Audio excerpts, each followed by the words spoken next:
Hi to everyone, welcome you all to my channel. I am Megha.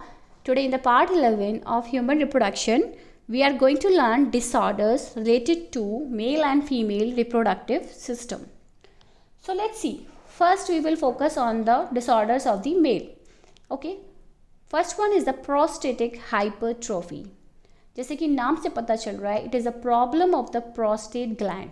ठीक है, तो ये जो डायग्राम है, this is the normal prostate gland, this is the normal prostate gland. Okay, and here the prostate gland gets enlarged. Okay, due to the over growth of the tissues की over growth की वजह से जो prostate gland है that increase in size.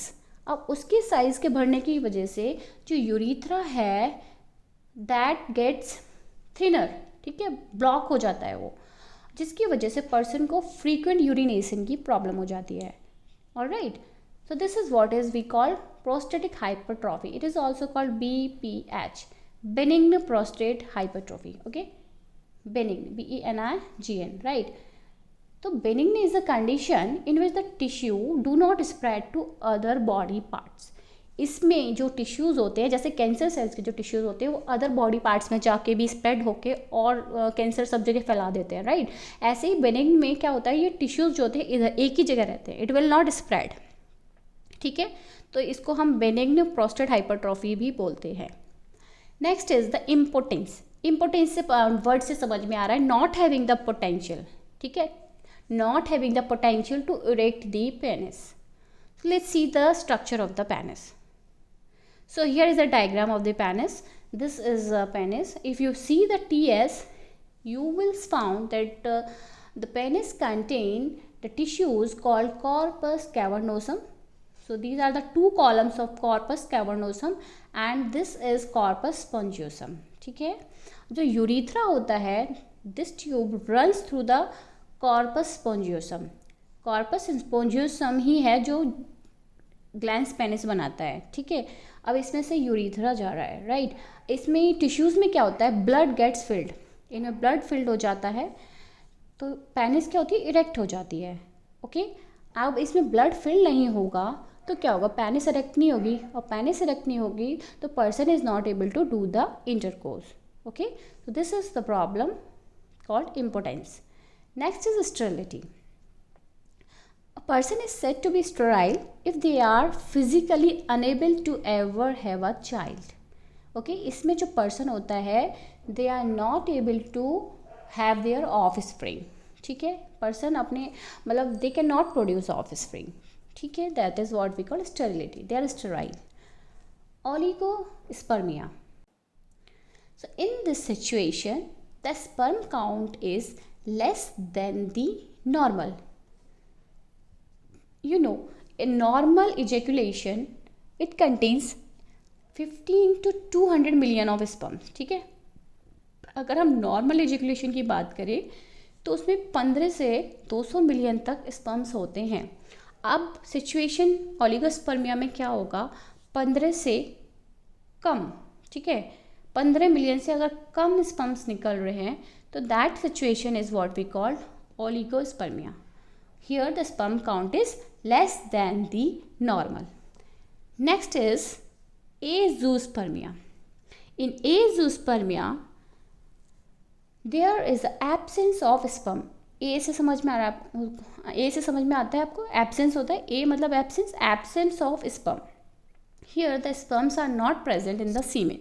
This is the normal situation where the normally around 15 to 200 million sperms are present.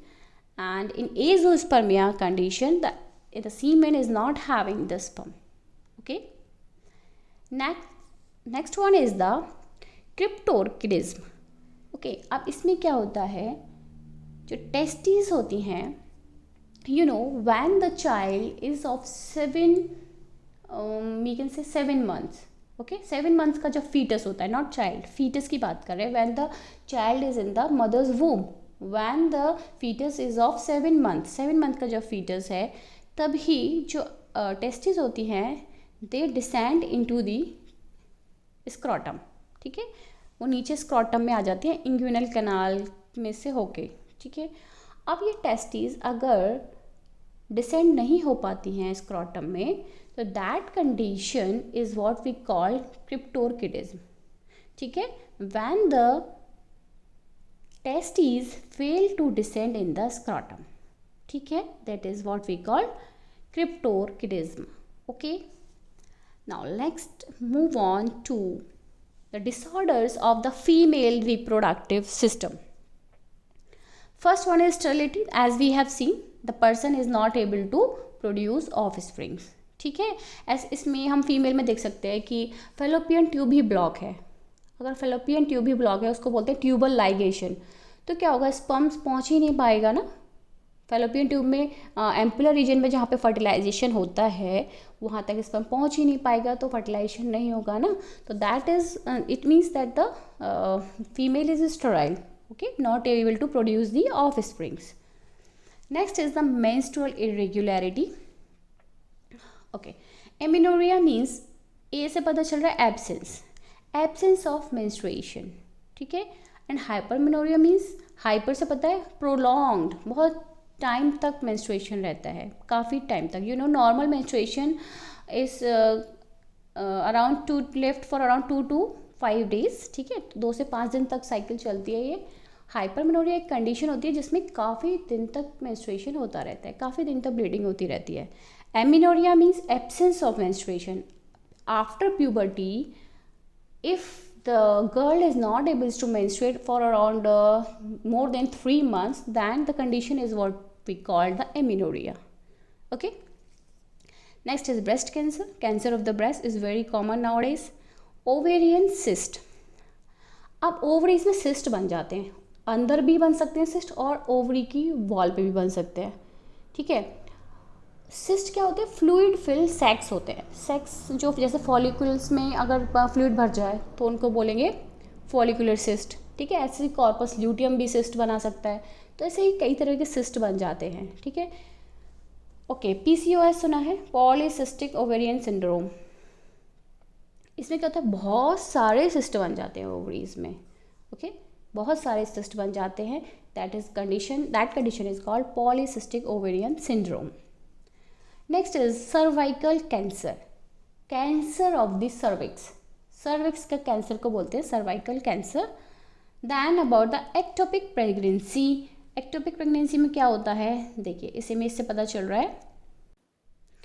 C this image, this is the normal pregnancy where this egg, fertilized egg is implanted in the uterus. ठीक है, egg जो है implantation कहाँ होना चाहिए, egg का uterus में होना चाहिए.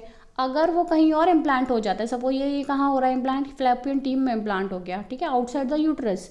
So if the egg is implanted outside the uterus, it can be in the fallopian tube, then if it is start growing here, then what will happen, after some time it bursts. Okay, and it leads to the damage of other organs. So this is what we call ectopic pregnancy. So that's all about disorders. Thank you for watching this video.